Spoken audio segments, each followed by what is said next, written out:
thanks for watching my previous couple of videos last night, and I hope they made you think, and obviously do take things with a pinch of salt. However, what I'm going to say today is quite serious in the sense that it is, in fact, something that's happened.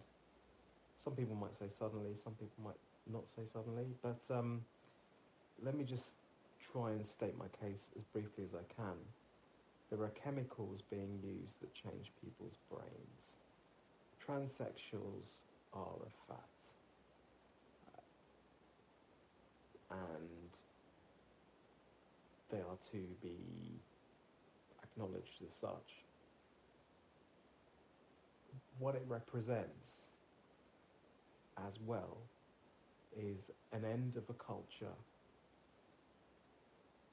in my opinion, called the mate culture.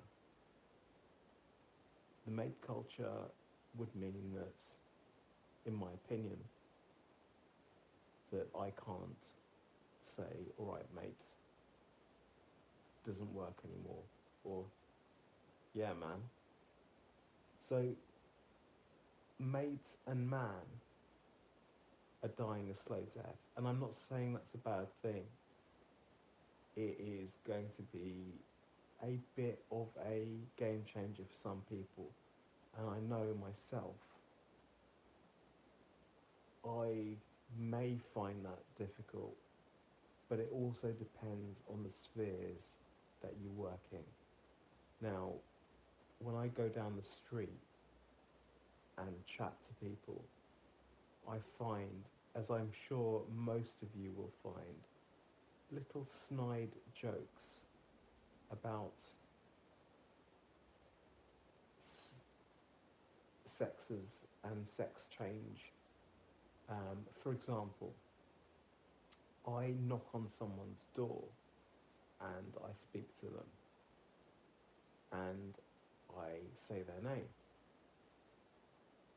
the name that I have written down, and they have facial hair, and the name I have written down is a name like Judy or Denise. So I say the name Judy or Denise, and there's a chuckle, and there might be a response from them saying, oh, my wife is upstairs. Oh, shall I get her for you? Oh, I'm not Judy. Oh, I'm not Denise. And then I would come back in a spirit of humour and say, sure, well, in these times,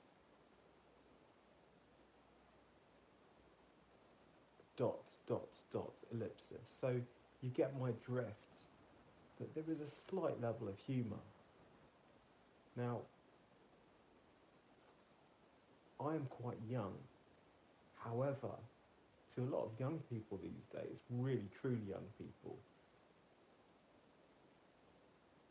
they might think that what I'm saying is absolutely long in the truth, long in the tooth, and completely out of touch with the way the youth of today is feeling.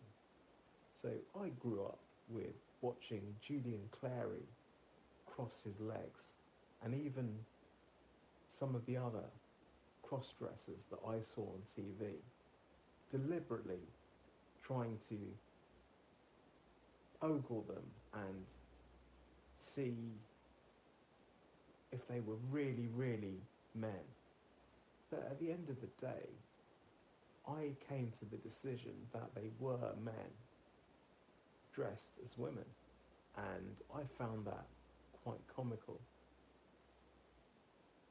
Julian Clary still performs today, and there might be a few other cross-dressers of the late 80s and early 90s, including James Whale, who still perform at the fringe events going across the country in the last few years. Now, James Whale, for me, is the epitome of manliness. He always had a good, nice, thick beard, and I thought he had, I thought he had a face that was really quite right for TV, and I'm so glad that James Whale then progressed quite rapidly into TV. And in fact, most of my memories of James Whale was on the TV. I'm of that certain age of people, young but not young. You spoke to somebody that's truly young, like I say, they would say that I am long in the tooth, and I'm sure many of you would be agreeing with that. Even some quite a number of years older than I. Now, James Whale is a particular person that I would like to talk about today because he's a man very, very close to my heart. A bit like Noel Edmonds, who I had met in the past. Now, Noel allowed himself to be photographed by me quite a number of years ago, and these were the days when there was no digital cameras, and I snapped away with my instant camera, and I took a picture of Noel Edmonds. You know, he struck a pose and all that. And basically, what happened, and you can kind of guess this, into the developers, got the package of photos back, you know, quite gleefully looking through them for the photo of Noel Edmonds. And lo and behold, there was no fucking photo. You know, how disappointing is that for a young man to have, you know, snapped a celebrity? And it's not the first time I've talked to a celebrity, of course, but in the very few times in my life that I have talked to a celebrity, unfortunately, I was rather disappointed with the outcome. In fact, Noel Edmonds I didn't even talk to. I just went up and started taking pictures of him. Of course, I need to be careful what I say because Noel Edmonds is still alive. And I must say, this was in a public area. It wasn't anything, you know, private or anything like that. So, very, very disappointing. Anyway, back to the subject. So you heard the thrust of my argument, which I tried to put as succinctly as I could, that now we have sort of entered this era where matism and, right man, is starting to go down the tubes. And by that, I don't mean in any massive sense.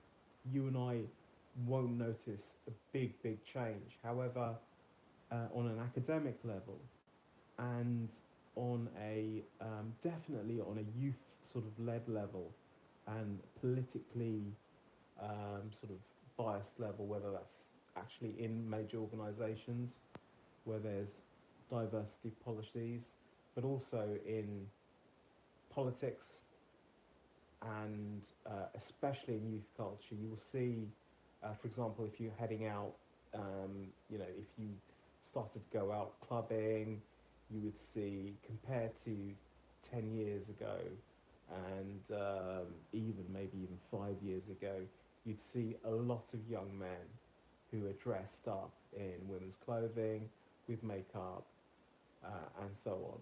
And listen, absolutely fine. I've dressed in women's clothing myself. I didn't see it as a big, you know, sort of thing. I just did it. And, you know, as such, I don't have anything against it.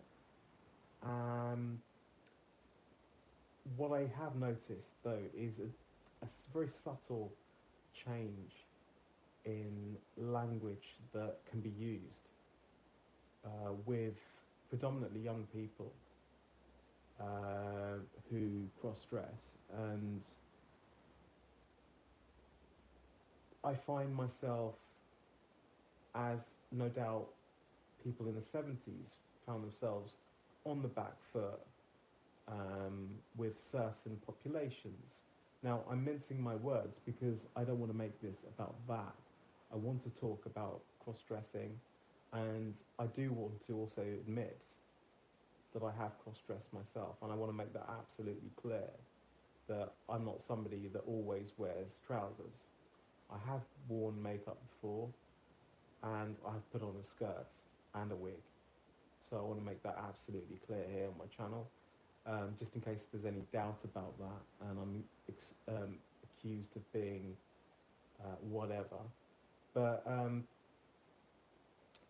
so yeah, so like I said, I just want to reiterate again the main thrust of what I'm talking about today is not a pro or anti transvestitism or LGBTQ plus. I'm not saying things that are for it. Hopefully I'm not saying things that are against it. And I'm sorry if I come across that way. If you wish to punish me for that, then please go ahead and punish me for it, and do delve into the text of this. Do hit subtitles and then go through the transcript and see what you can come up with. But really, the main thrust of my argument and what I wish to say today is that slowly you will notice an end of an era, and a bit like electric cars creeping onto the market. It's been fast yet slow as well at the same time, and you'll notice a change in language. People will start to say mates less to each other, and again you won't notice this overnight, and comments like yeah man, yeah man, and let me make it clear, alright mate, alright mate, yeah man. Those sorts of things are going to fall by the wayside. Now, I'm going to leave it there. I don't want to talk too much about the subject. I hope you've got the main thrust of my argument, which is the slow change in linguistics, language used with this sort of masculine, pally sort of talk. That's going to go slowly by the wayside. That's the only point, the main thrust I wanted to make in this little live. Please feel free to comment. Please down-like the video if you didn't like it. I mean the video, the whatever it is, the live. If you didn't like it, please down-like it. You must down-like it if you don't like it. Conversely, obviously, do like it if you did get something from it. I'm going to end this now, okay? And I will come back to you guys at a later date with a little bit more. Cheers for now. Son of Sassy. Yo, yo, yo.